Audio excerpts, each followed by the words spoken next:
Bon, Richardson, c'est un natif des îles Nicobar. Hein.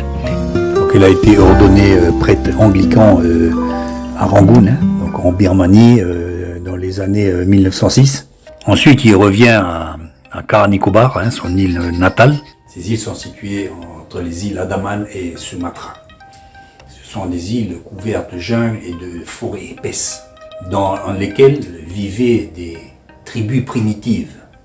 Durant la Seconde Guerre mondiale, les Japonais ont envahi ces îles. Et les Japonais ont réquisitionné ses habitants pour la construction d'un aéroport. Pendant l'occupation japonaise, il a été reconnu comme un des principaux leaders de la communauté nicobaraise. Donc il a été désigné chef pour approvisionner les Japonais en main-d'œuvre. Il soupçonnait Richardson de faire un complot avec ses amis pour faire du sabotage. Et donc les Japonais emprisonnèrent Richardson avec un certain nombre de ses camarades d'infortune. Chaque semaine, un de ces prisonniers était exécuté. Lui-même étant le dernier prisonnier, la porte s'ouvra et Richardson s'avançant, comprenant très bien qu'il allait lui aussi mourir. À son grand étonnement, le commandant japonais avança devant lui, s'inclina et lui dit « Quittez le camp, la guerre est finie ». C'était le 15 août 1945, le jour de la capitulation des Japonais. Alors Richardson eut un seul objectif, traduire la Bible en langage nicobar. Après des années de traduction difficile, il remit enfin le manuscrit à la Société biblique. C'était le 15 août 1969. Jour pour jour, 24 ans après qu'il s'avança devant le commandant japonais pour s'apprêter à mourir.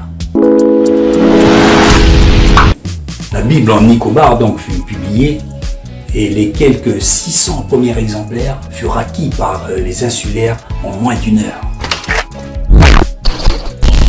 Aujourd'hui, la Bible n'a plus le même impact, n'a plus le même effet. Parce qu'on est blasé, on connaît les histoires. Le monde occidental connaît la Bible.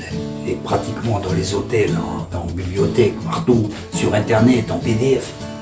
La Bible, oui, on connaît. Aujourd'hui, la Bible est même dénigrée, est critiquée, mystifiée. Certains textes bibliques sont même remis en cause quant à leur authenticité véridique et historique. Alors il parle de Abraham vers 1800 avant Jésus-Christ. Alors selon la Bible, premier patriarche et ancêtre du peuple hébreu, c'est avec lui que Yahvé conclut la première alliance. Il quitte la Mésopotamie pour le pays de Canaan. Son existence historique n'est pas confirmée. Après il parle de David, 979 avant Jésus-Christ, etc. On sait qui est David. À la fin c'est pareil. Ils nous disent que les historiens pensent que le roi David a régné sur le royaume de Juda. Déjà avant David, il y avait Moïse, vers 1250 avant Jésus-Christ. Selon la Bible, il fait sortir les Hébreux d'Égypte, etc. Alors, selon la Bible. Et Salomon, troisième roi d'Israël, fils et successeur de David, etc. Il construisit le premier temple. Donc pour Abraham, Moïse, Salomon, tout ce qui est biblique, leur existence historique n'est pas confirmée. Par contre, quand vous parlez des rois, le Moyen-Âge et tout ça, les siècles des Lumières, il n'y avait pas de caméra, il n'y avait que des écrits. Et là, on ne dit pas, leur existence n'est pas confirmée.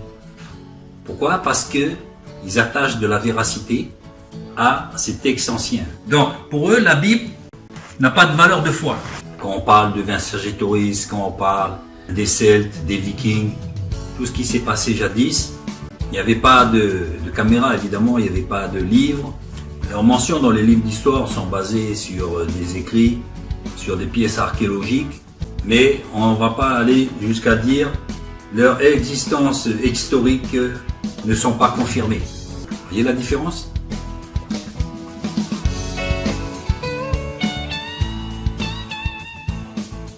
Je me suis rappelé ce qui parlait de ce qui s'est passé, ce qui est marqué dans 2 Thessaloniciens.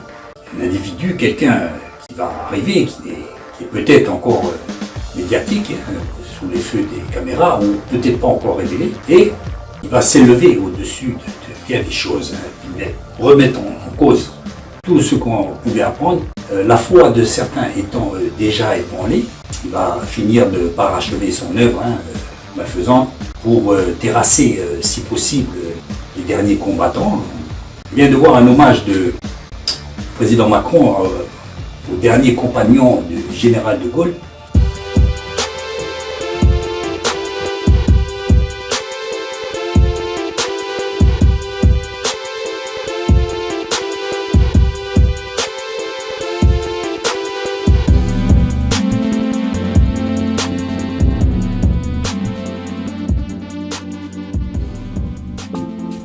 Et ça me faisait penser évidemment à ces derniers combattants, pas tout seul, mais les derniers combattants, et qui parfois semblent être ignorés, comme Élie dans sa grotte, qui disait lui-même, je suis le dernier qui suis resté là, seul contre la reine Jézabel. Non, tu n'as pas été seul, tu n'es pas seul, par le monde, il y a encore tes frères d'armes qui luttent encore.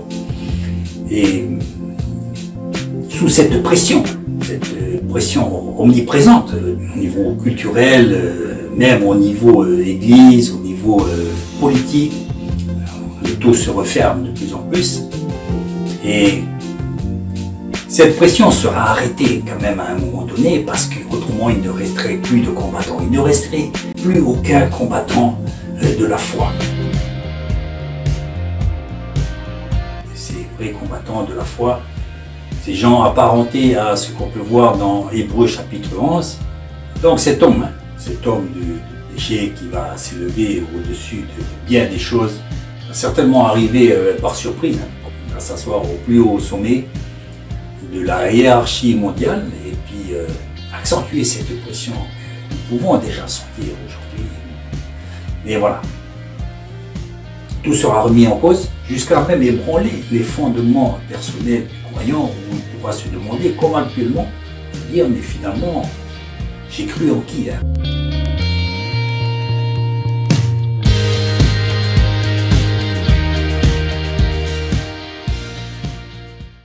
L'apôtre Paul, il pouvait dire, je sais en qui j'ai cru.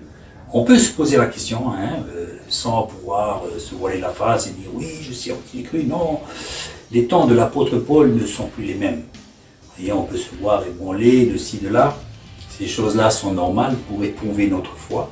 Ça nous permet d'être émondés, de jeter ce qu'il y a à jeter, de se renouveler, de se remettre en question. Ceux qui vont le plus loin, ce sont ceux qui ont la capacité à se remettre en question. Et pas s'asseoir sur leur acquis, sur leur laurier ou autre. Ce qui est passé, ce qui était hier, n'est plus la même chose aujourd'hui. Nous devons sans cesse nous réadapter, nous orienter par rapport à notre foi et au monde contemporain qui nous entoure, sachant que le combat est le même. Voilà, comme cet ancien missionnaire qui a pu, malgré ses difficultés, traduire la Bible. La mission est différente, mais toujours là. Aujourd'hui, nous devons la traduire par nos vies, par bien d'autres choses, la traduire dans les faits et gestes. Pour les initiés, nos œuvres nous suivent. La justice, le châtiment, l'ordre, la morale, toutes ces valeurs représentent des choses bien réelles qui existent dans l'au-delà. Mais comme aujourd'hui, vous savez bien que seuls les vaccinés pourront vivre, ont seuls la possibilité de pouvoir vivre dans ce monde à venir. Ainsi, nous, les rachetés, serons les seuls capables de pouvoir entrer en possession de ce royaume à venir. Je vous salue, soldats du roi des rois.